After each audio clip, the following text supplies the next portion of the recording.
What's going on, everybody? Welcome back to G-Miles World Podcast, and we're going to be finishing up with Week 6, the Sunday, October 15, 2023 games. We're going to kick off with the International Series with the Ravens and the Titans, and honestly, it wasn't really that much of an exciting game. The Ravens were able to pull this out 24-16.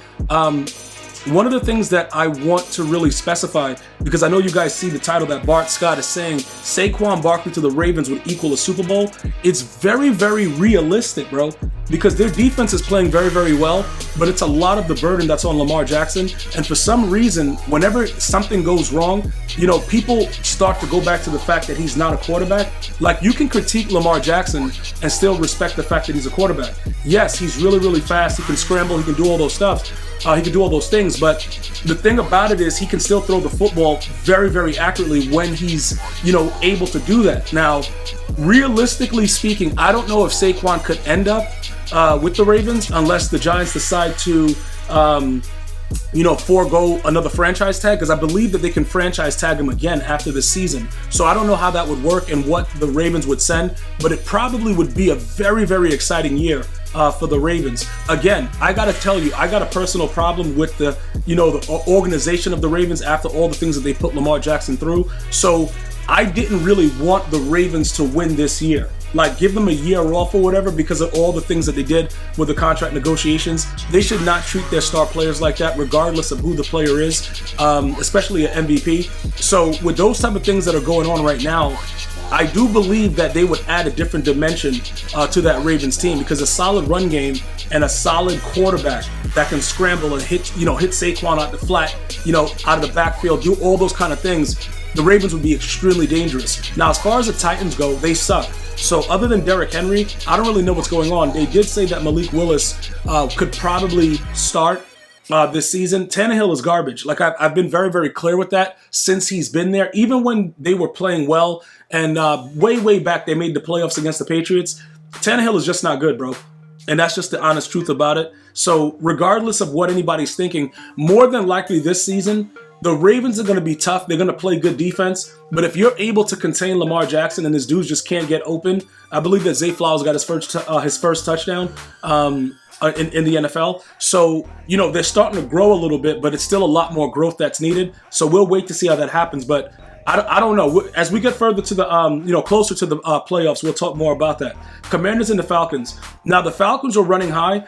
Desmond Ridder, right? He didn't play really well this game, but I do like what I saw from the Falcons. I actually like what I saw from the Falcons. Let's just take away that that end zone interception from the Desmond Ridder. Let's just take that away. Other than that, they played pretty well. Okay, you got to kind of look at the bright side. We're finally seeing Drake London make plays, 9 receptions, 125 yards. You got to kind of see where the team is, because there really hasn't been anything exciting about the Falcons, like really, really exciting, since Michael Vick. And that's been a very long time. So I don't want to kind of downplay what's going on. Ridder played well several games during the season. The Commanders, they were able to pull this one out. What are you going to say, dude? Sometimes it happens like that. But remember, the Commanders have one of the most dominant pass rushes in the National Football League. So things like that are going to happen. Now, is Desmond Ridder blind? Maybe. I don't know. But that was a really bad interception. But everything beyond that, he did throw for 307 yards. He had 2 touchdowns. But bad mistakes like that are going to cost you. And it's a young team, so it's to be expected. The Vikings and the Bears. Now, I don't really know what's going on with the Bears other than they suck. But I saw Justin Fields go into the tent, and it looked like he came down pretty hard on his shoulder. Whatever, his wrist, whatever was going on with him, bro. I don't know what the Bears are going to be going forward. I really don't understand it. You can see the potential is there. I don't know what the Vikings are going to be either. I just know in the NFC North, they don't really mean anything. And, it's possible that they're probably just going to tank the season. Like, to just be honest, like, I don't know. But neither of these teams looked to appear like they wanted to actually win. You know what I'm saying? Like, it's just, when you watch these games, it's like certain games, you're like, yo, this is high intensity. Then you turn on the Vikings and the Bears, you're like, yo, what are these two idiots doing? Like, what are these two dummy franchises running around doing right now? Like, that's the kind of insight that I got. 19-13, the Vikings pull away. They're 2-4. Nothing to write home. Nothing to write home about. The Bears suck. Nothing to write home about. The Seahawks and the Bengals. Now, again, Burrow is not playing well. Okay, the Seahawks could have won this game, but again, it's another player, Geno Smith. Again, I'm very happy to see these young men get their money, but I told you guys, Geno Smith is garbage. I can't really go beyond that. Every team he's been on, like I said, since he got punched in the face when he was with the Jets, the dude sucked. But I think he sucked before that also. I don't know, whatever, but he's not good. I just want to make sure everybody understands that. So games like this are going to be lost when you have a player throw for 323 yards, no touchdowns, and 2 interceptions. What kind of stat line is that? So even though Joe Burrow's not playing well, the defense were able to do whatever they want. Sacking Geno Smith, you know that he'll fumble in clutch situations. He'll do weird things. So he's not the answer there with the Seahawks. And again, it's another wasted season for the Seahawks because that man cannot lead you to a Super Bowl. So we just got to watch and just see what happens. But I'm just being totally honest, bro. Like for what I see, I've been watching football a long time. Geno Smith's not the answer. And Joe Burrow's starting to aggravate me too. Not because he's my fantasy football quarterback, but because he's just not what we thought he was.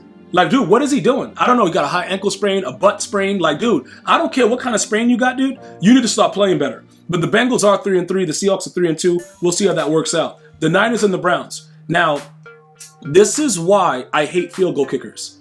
I love me some, Justin Tucker, because the dude is usually automatic.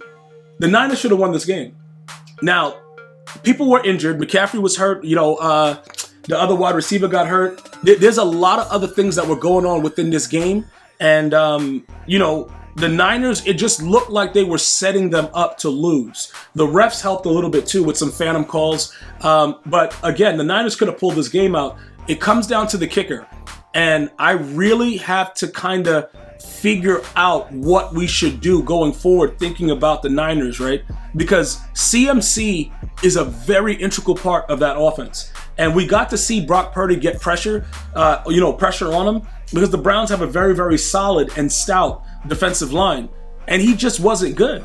So now I have to look back and see what was going on before. Because now, remember, the NFL is a copycat league. They're going to see the type of pressure that was making him throw those type of passes, and everything is going to start to change up. And the Niners may not be what everybody thought they were. If Brock Purdy doesn't play like Brock Purdy that we know, this is not going to work out for the Niners. If CMC can't get healed up and get out there, it ain't going to work out for the Niners. Okay, I'm just letting everybody know because he was playing very, very horribly. And even with all of that, he put them in position to kick a game-winning field goal, and the kicker sucked. So again, I'm very disappointed overall with the Niners losing this game, but the Browns deserve credit. Bro, Walker, that quarterback, he had 192 yards for the Browns and 2 interceptions. He was trying to give them the ball back. He made every mistake possible, and the Browns still won. So it's all on the Niners on that one. Panthers and the Dolphins. Look, dude, Tyreek Hill, dog. Like, listen, and Tua, 262 yards, 3 touchdowns. Nobody expected the Panthers to do anything, so we're not going to even go crazy about this game. But this is a speedster type team, and their offense, other than the Bills, who actually struggled against the Giants for some reason last night, I don't really know who can contain this team. We got to wait to see how it works, but just watching them, when you're looking at them, if your eyes can't process information fast, they're moving past, you can't even see it, like it's in a blur. They're so fast. This is a very, very dangerous team. And obviously, they run the AFC East now. The Patriots suck, so it's not really that big of a deal. But they run it. I'm telling you right now, bro, they run this town like Hove. You know what I'm saying, bro? It's really, and Rihanna, dude, it's crazy. All right, so other than the Panthers putting up 21 points, nothing to really write home about.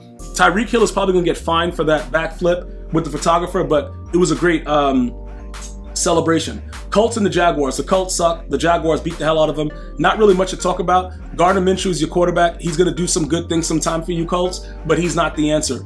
Etienne from the Jacksonville Jaguars, 55 yards, 2 touchdowns. Pittman from Indianapolis is looking pretty good too. I kind of like him. 9 receptions with 109 yards, but the Jaguars were more dominant. And, like I said, it is what it is. The Colts are not really that good, but they are 3-3, which is weird. And I don't know how this is going to round out at the end of the year, but I got to watch that Colts team when Anthony Richardson comes back. Saints and the Texans. I know you guys are going to say, yo, G, you always saying that the Saints suck. Why do you say that? This is why I say it. Okay, this is why I say it. Derek Carr, a.k.a. Derek Used Car, is not good at football. All right? Very, very nice guy. If you look at him, watch him on social media, very, very good, big heart, all that stuff. He's not good at football. All right? He threw for 353 yards, 1 touchdown and 1 interception, but he played overall when they needed him very, very badly. And that's a problem. Okay? I just want you guys to know that. It's a problem because you got to be able to make the plays that are necessary when that time comes. And it just didn't work out. And ultimately, I already called this game that the Texans would win it, and everybody was laughing at me. Let me tell you something, bro. Stroud didn't play extremely well, but that team is now rallying around him, and that Texans team can be very, very dangerous. Trust. Patriots and the Raiders. The Patriots suck. Fire Bill Belichick. That's it. No way you lose to the Raiders. You know what I'm saying? Dude, you cannot lose to the Raiders, dude. Like, when you lose to the Raiders, dude, and didn't Garoppolo get injured again? Look, dude, it doesn't really matter. Mac Jones sucks. He fumbles in end zones. He fumbles in the regular field. He throws interceptions. They're blaming Bill Belichick for, his lack of good play on the field. I just think Bill Belichick is washed. No Tom Brady. The dude is just like, he don't know what to do. And the Raiders pull out the win. And the Patriots have to fire Bill Belichick, honestly. They really just have to do that. I just think that that's something that's necessary to be done. Cardinals and the Rams. We all know that we want Dobbs to play well. And I don't think anybody really wants to see Kyler Murray. But the Cardinals suck. And the Rams did what they had to do. They beat the hell out of a bad team. Nothing really to write home about. Cooper Kupp got his first TD of the season. He's back. He's looking pretty good for the most part. 7 receptions, 148 yards. You know what I'm saying? Williams running the ball 20 carries, 158 yards, a touchdown. Rams is playing good football. I told you at the beginning of the year, I was shocked that they were actually in games. So they have to beat bad teams, and that's what they're doing. Eagles and the Jets. Eagles, you have some nerve losing to the Jets, bro. And look, I can't get mad at the Jets. I actually posted this on X. I said, yo, you know what? What if Aaron Rodgers never got injured? Because right now, people are surprised that the Jets are winning games. Their defense wasn't the question. Their defense was never the problem. It was always offense, and then they got Aaron Rodgers, and it's crazy, bro. This is really, really wild, and I want everybody to know, okay? The Jets' defense is for real. If Aaron Rodgers somehow comes back and they're able to make the playoffs, watch out. Even with the rusty Aaron Rodgers, please watch out. As far as the Eagles, they just played a bad game. The Eagles are still one of the top teams in the league. Let's not get crazy about it. Even though I was happy to watch them lose, it's still, it is what it is. Jalen Hurts had 3 interceptions, bro. 280 yards and a touchdown. If you play like that, you're going to lose games. It's very, very simplistic. We don't have to really go and dive into it, dude. You throw 3 interceptions, you're probably going to lose that game. But he threw 3 interceptions because the Jets' defense is the Jets' defense. No one questions the Jets' defense. It's all about their offense. Lions and the Buccaneers. Obviously, we know the Buccaneers suck. We were able to see that, yesterday. I don't know what was happening with Mayfield, but he went back to the Baker Mayfield that everybody thought he was, and he just sucked. The Lions completely dominated this game defensively from the beginning to the end. Didn't really have to put up too many points. Jared Goff, 353 yards, 2 touchdowns. Nothing really crazy. Amon St. Brown, 124 yards, a touchdown.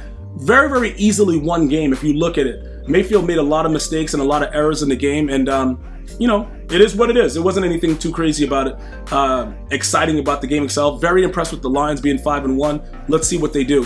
Giants and the Bills. Now, the Bills did everything possible to lose this game, but there was a lot of bad things that happened. At the end of the first half, they run the ball, and they couldn't get back to spike it. That was a very bad call. The commentary said it was probably an option play. Dabble didn't want to talk about it. He was very angry with the reporter, so we didn't really get a lot of information on that. But they did other things like not hand the ball, to Saquon when it was needed, handed it off to him when he's going to get killed. It was really, really bad coaching overall. Not really good stuff going on. A lot of players getting injured. It was really nasty. Very, very slow, disgusting Sunday night football game. I actually was very disgusted watching it. But overall, the Giants could have easily won this game because everybody was playing pretty bad on the Buffalo Bills side, but they didn't pull it out. And that's why we go back to the fact, Saquon Barkley coming off of injury, they gave him a heavy workload, and he still delivered 24 carries, 93 yards. You give him the Ravens and that offense, offensively now, they're going to put up points, and their defense plays well, which is why I believe Bart Scott is onto something with it. You know what I'm saying? That they're able to make that happen because I believe that Saquon is wasting his golden years with the Giants right now. They don't have everything that's needed. And when Daniel Jones comes back, it's still going to suck. So it doesn't really matter. You know what I'm saying, bro? Ultimately, people have to understand this is a very, very bad football team. At best, 2-17 for the year with the Giants. So we'll continue to watch. But the Bills, tough game. They pulled it out. Let's see how it goes. Let's see how it works going forward. And we'll pick up with the new games coming out very soon. I want to thank you guys and girls for watching. You have an unbelievable and blessed day. Thank you for watching the G Miles World Podcast or listening on iTunes, iHeartRadio, and Spotify. Until next time, one love, y'all.